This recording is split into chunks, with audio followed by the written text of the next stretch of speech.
And in terms of a difficult opening match for the Champions League, it doesn't get much more difficult than PSG, but they managed to contain them for most of the game. And we were talking about how dominant they were. It sort of changed towards the end, but what did you make of their performance? That was a great performance against the quality side who have won all their games this season. So, you know, and my only worry with Liverpool is strength and depth, although they did have the luxury, if you want to call it that, of bringing on Firmino tonight, who turned out to be the match winner. But they are in a very good place at the minute. You know, going forward, we've seen over the last 18 months how devastating they are. But with Van Dijk in there now and Alisson in there, they've sort of added the missing parts of the jigsaw, really, to be a complete team. So, in terms of winning the Premier League and the Champions League, big ask, but I do think they've improved a lot. Emma, what do you think? Because they bolstered their squad, as we just mentioned, over the summer. They strengthened in the right positions. But do they have enough depth in their squad to win the Premier League and the Champions League? Well, it's questionable. I mean, it's a tall ask considering it's on the back of a World Cup year. But it's been a great start for Liverpool, and ultimately they're in the driving seat, 100% record. They've got players like Mane firing. I think at the moment Salah's not at his best, but that's to come, as well as the new signings, I think, to fit into the puzzle. But Liverpool winning the Premier League, I think, should be their priority. And, you know, while it's a big ask for that in itself, winning the Champions League in addition to that, as we saw with Man City last year, is incredibly difficult for a team to do. When we talk about depth in squad, we looked tonight and Daniel Sturridge started ahead of Firmino because of his certain problems with his eyes, injury.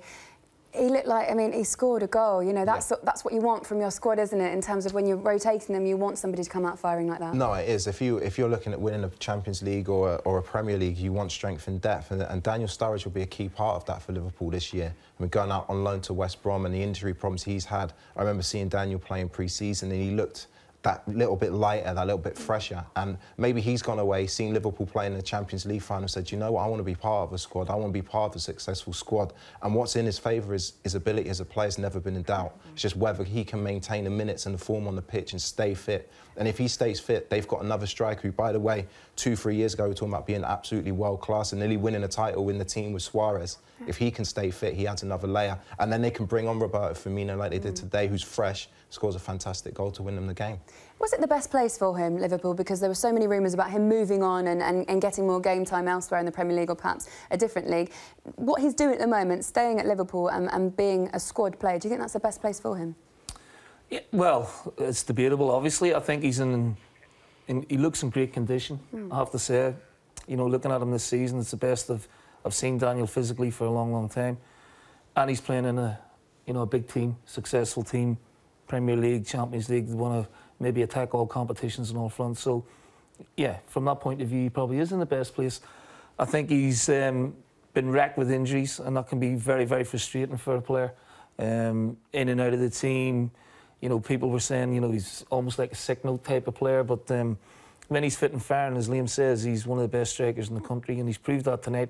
That was a big call to put him in the team, and he's answered, you know, the manager's decision and verified that with a brilliant goal. Yeah. Is he key? Is he key to success in the Champions League? No, I think it's harsh sometimes. We're talking about a top player that has suffered with injuries, but I think to play in a Klopp team, not only do you know physically the demand's great, but it's the same with training. And if you're a player like Daniel who's had a lot of muscle injuries, and his body's probably had to adapt and adjust to that regime, and most likely taken the off-season to say, I need to get myself in the best possible place. And as you know, with injuries, you have to get a run, not just of games, of training over a period of time in order to build on that. And, you know, perhaps this is the time for him to do that without him playing week in, week out.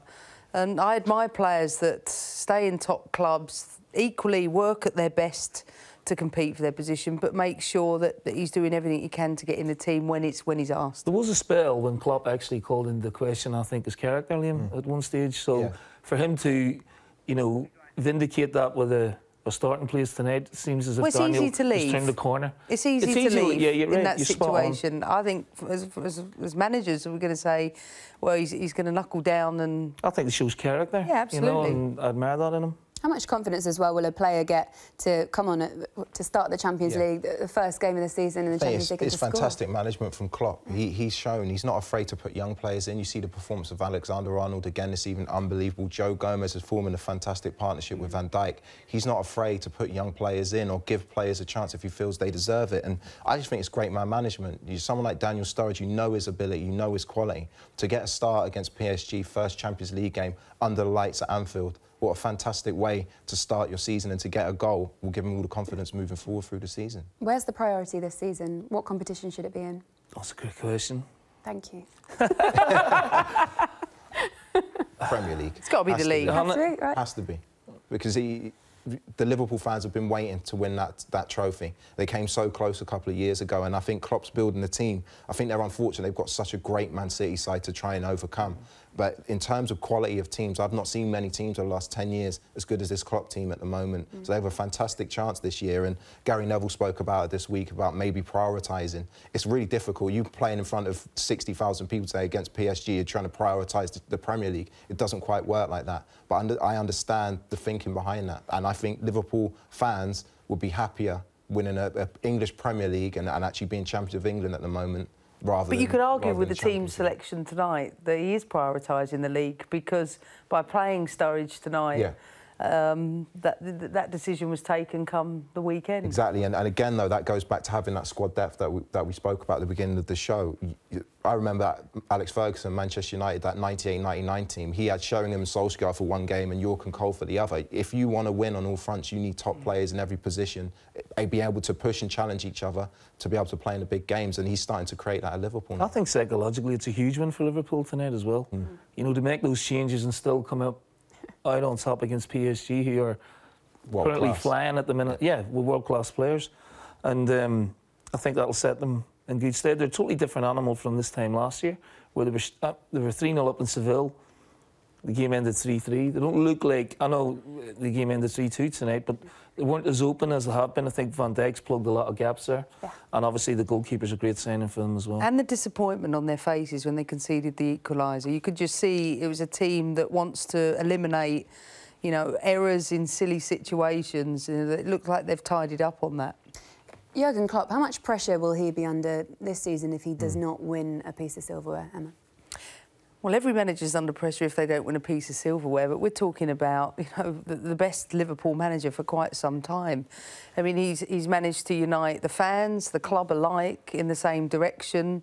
They've got progressively better with every season, and every time Klopp has been under pressure and he's been questioned, his team's kicked on and got better every time. And I think it's probably the first time they're starting a season where they're considered favourites alongside Man City to win the Premier League, and that doesn't happen overnight, and he deserves huge credit. And I think he's not under pressure, because the reality is, you know, his team are good enough to compete on all fronts, though winning both the Premier League and Champions League, I think, is a tall order. Even with the investment that he's been given this summer in terms of how much money he spent at Liverpool, still the pressure won't be there because of that? I think that's the statement. I think that's the statement they've made in the transfer window this summer. They've said, OK, we've built a squad capable of maybe challenging. Now what's the next step? And next step, naturally, is to win a piece of silverware, is to win a Champions League or a Premier League. So when you go out and spend £60 million on a goalkeeper, you spend £50 million on Fabinho, who hasn't even played a game yet, you're saying, right, we're ready. We're ready to go and try and win something. And I think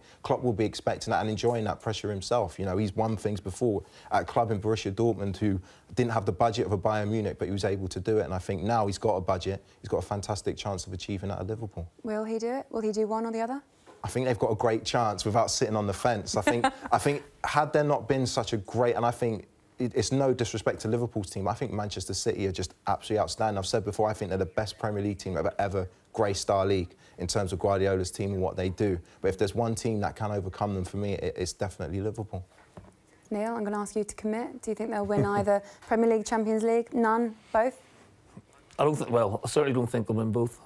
I think that's a huge undertaking. And the elephant in the room is Manchester City. I think they finished, I don't know, maybe 19, 20 points behind Man City in the league last year. I think what Liverpool fans are seeing is progression, though, at the highest level. Champions League final last year, big improvement in the strength and depth this year. So, if anything, I think they're the closest team to Man City in the Premier League who could take a crown.